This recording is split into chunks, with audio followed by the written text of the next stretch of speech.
Yeah, I think it's not temporary. First of all, it's hard to roll back wages once you roll them up. I mean, Right. Chipotle could go from 15 to 12. So I would say we have a new baseline in terms of wages, sort of generally. You look at every commodity price, right? Copper, lumber, make your list. Look at what's going on in energy even before the colonial, pipeline issue. Look at housing prices. Look at Bitcoin, right?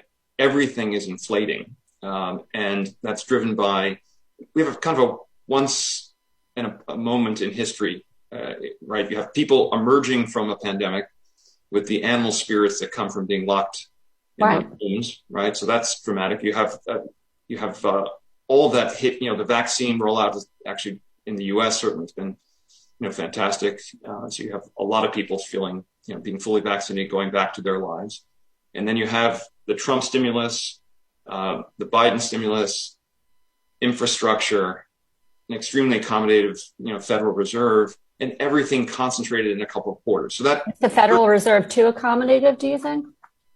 I think they're going to have to raise rates for sure. And I think, they adjusted their policy, in my view, just at the wrong time. A preemptive policy toward inflation, I think, is a better approach, particularly in a world where we have, massive stimulus, economic stimulus. Is it too much stimulus? I mean, I think with rates where they are, there's a very good risk of the economy overheating, which is why I think rates go up. And really the answer to the question that your viewer asked is, you want to own businesses that have pricing power, and you want to own businesses where the value of the business is not going to change dramatically if rates go up.